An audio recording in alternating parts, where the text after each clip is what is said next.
அனைவருக்கும் வணக்கம். Hello friends, எல்லோரும் எப்படி இருக்கீங்க? கமெண்ட்டில் சொல்லுங்கள். நாம் இப்போ பார்க்க போகிற ரெசிபி சிக்கன் மந்தி. வாங்க நம்ம இப்போ எப்படி செய்கிறதுன்னு பார்க்கலாம். மசாலா பொருட்களில் முதல்ல அரைச்சி எடுத்துக்கலாம்.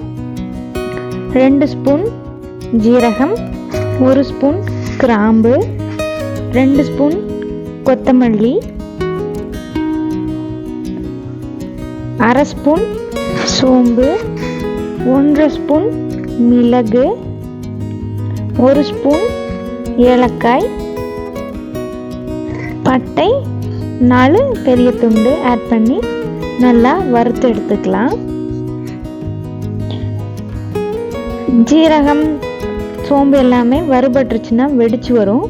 அந்த ஸ்டேஜில் நம்ம வறுத்து எடுத்து ஆற வச்சுட்டு அரைச்சி எடுத்துக்கலாம். நல்லா பவுடரை அரைச்சி எடுத்துக்கோங்க.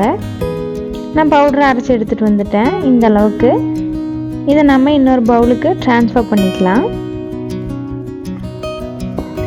நம்ம அரைச்சிட்டு வந்திருந்த மசாலா கூட 4 ஸ்பூன் அளவுக்கு ஜிஞ்சர் கார்லிக் பேஸ்ட் ஆட் பண்ணிக்கலாம். கூடவே தேவையான அளவு உப்பு, மிளகாய்த்தூள் வீட்டில் அரைச்சது கொஞ்சம், வரமிளகாய்த்தூள் 2 ஸ்பூன் அளவுக்கு ஆட் பண்ணிக்கலாம். எலுமிச்சம்பழ சாறு 2 எலுமிச்சம்பழ சாறு ஆட் பண்ணிக்கிறேன். இதை நம்ம நல்லா மிக்ஸ் பண்ணி கொடுத்துக்கலாம். எலுமிச்சம்பழ சாறு பத்தாத மாதிரி இருந்தது அப்படின்னா நீங்கள் ஆயில் ஆட் பண்ணி மிக்ஸ் பண்ணி கொடுத்துக்கோங்க.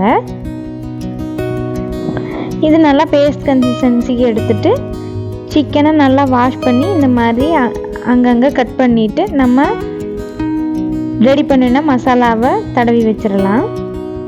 இது ஊறணுன்னு கூட அவசியம் இல்லை. நீங்கள் எல்லாத்துலேயுமே மசாலா மிக்ஸ் பண்ணிட்டீங்கன்னா ஒரு 10 மினிட்ஸ் வச்சுருந்தீங்கன்னா போதும்.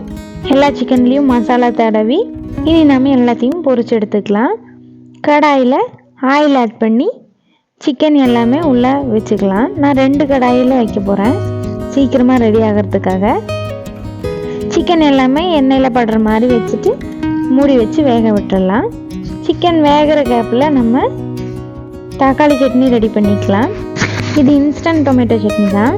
ஒரு 4 தக்காளியை நீல வாக்கில் கட் பண்ணி ஆட் பண்ணியிருக்கேன். கூட 2 பச்சை மிளகாய், 5-6 பல் பூண்டு, கொத்தமல்லி, புதினா, தேவையான அளவு உப்பு, 1 ஸ்பூன் மிளகு,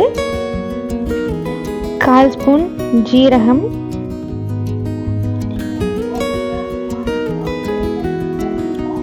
எலுமிச்சம்பழ சாறு 1 ஆட் பண்ணி நம்ம இதன் மிக்சியில் அரைச்சி எடுத்துகிட்டு வந்துருக்கலாம்.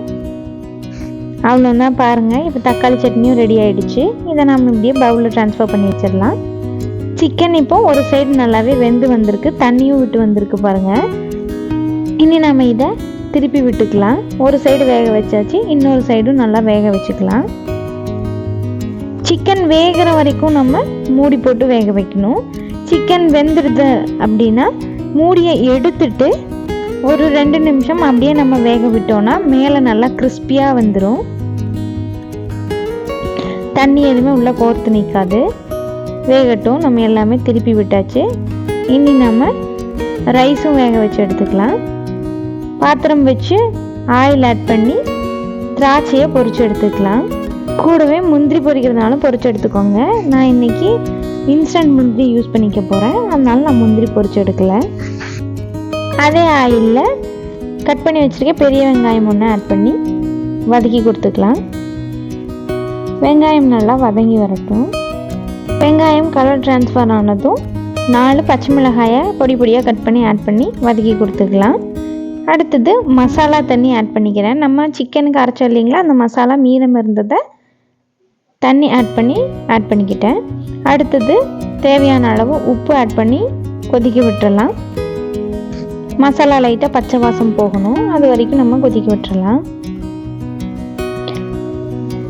மசாலா நல்லா கொதிச்சு வந்ததும் அரிசிக்கு தேவையான அளவு தண்ணி ஆட் பண்ணிக்கலாம். நான் இன்றைக்கி 2.5 கப் பாஸ்மதி ரைஸ் எடுத்திருக்கேன், அதனால் நான் 5 கப் தண்ணி ஆட் பண்ணிக்கிட்டேன். சிக்கன் பாருங்கள் இப்போ நல்லா ரோஸ்ட் ஆகி வந்துடுச்சு. சிக்கன் ரெடி ஆகிடுச்சு. நம்ம இதில் இருந்த ஆயில் எல்லாமே வடித்து எடுத்துக்கலாம். இந்த ஆயிலை நம்ம மற்ற டிஷ் ப்ரிப்பரேஷன்ஸ்க்கும் ஆட் பண்ணிக்கலாம். வடிச்சு எடுத்த ஆயிலில் ரைஸ் வேக போடுறோம் இல்லைங்களா, அந்த தண்ணியிலேயே நான் 2 ஸ்பூன் அளவுக்கு ஆட் பண்ணிக்கிறேன். தண்ணி கொதிச்சு வர்றதுக்காக மூடி போட்டு கொதிக்க விட்டுறலாம். தண்ணி நல்லா கொதிச்சு வந்ததும் நம்ம கழுவி வச்சுருக்க பாஸ்மதி ரைஸை ஆட் பண்ணிக்கலாம். ரைஸ் ஆட் பண்ணி மிக்ஸ் பண்ணி கொடுத்துட்டு உப்பு சரியாக இருக்கான்னு பார்த்துக்கோங்க. உப்பு சப்போஸ் பத்தாத மாதிரி இருந்ததுன்னா இன்னும் கொஞ்சம் ஆட் பண்ணி மிக்ஸ் பண்ணி கொடுத்து மூடி போட்டு வேக விட்டுறலாம். பாஸ்மதி ரைஸுங்கிறதுனால ஒரு 10 மினிட்ஸில் ஈஸியாக வெந்து வந்துடும். பாருங்கள், இப்போ ரைஸ் நல்லாவே வெந்து வந்துடுச்சு. அடுத்து நம்ம ஃப்ரை பண்ணி வச்சுருந்த சிக்கனை வச்சு தம் போட்டுடலாம். பாருங்கள், சிக்கன் எவ்வளோ சூப்பராக வெந்திருக்கு. மேலே நல்லா கிறிஸ்பியாக இருக்குது. பார்க்கும்போதே உங்களுக்கு தெரியும்னு நினைக்கிறேன். மசாலாலேயே சிக்கன் நல்லா வெந்து வந்துருக்கிறதுனால சாப்பிடும்போது அவ்வளோ டேஸ்ட்டாக இருக்கும். கண்டிப்பாக இந்த ரெசிபியை நீங்கள் ட்ரை பண்ணி பாருங்கள். சிக்கன் அவ்வளோ சாஃப்டாக சூப்பராக வெந்து வந்திருக்கு. ஜூஸியாகவும் இருக்கும். உங்களுக்கு பார்க்கும்போதே தெரியும்னு நினைக்கிறேன். சிக்கன் எல்லாமே அரேஞ்ச் பண்ணியாச்சு. அடுத்து நம்ம பொரிச்சு வச்சுருந்த திராட்சையும் ஆட் பண்ணி ஒரு 2 மினிட்ஸ் மூடி போட்டு தம்மில் விட்டுறலாம். 2 நிமிஷம் இருந்தால் போதும், அதுவே சரியாக இருக்கும். ஃப்ளேவர் எல்லாமே உள்ளே மிக்ஸ் ஆகிருக்கும். வாங்க, இனி நம்ம இதை பிளேட் பண்ணிக்கலாம். சிக்கன் மந்தி சைடிஷ்க்கு இன்ஸ்டன்ட் தக்காளி சட்னி பிளேட் பண்ணிவிட்டு நான் மேலே முந்திரி ஆட் பண்ணியிருக்கேன். இது இன்ஸ்டன்ட் முந்திரி, நீங்கள் வீட்டில் பொரிச்சு கூட ஆட் பண்ணிக்கலாம். மசாலா ரைஸ், சிக்கன், இன்ஸ்டன்ட் தக்காளி சட்னி எல்லாமே சேர்ந்து சாப்பிடும்போது அவ்வளோ டேஸ்டியாக இருந்தது. கண்டிப்பாக ட்ரை பண்ணி பார்த்துட்டு எப்படி இருந்துன்னு கமெண்ட்டில் சொல்லுங்கள். தேங்க்ஸ் ஃபார் வாட்சிங்.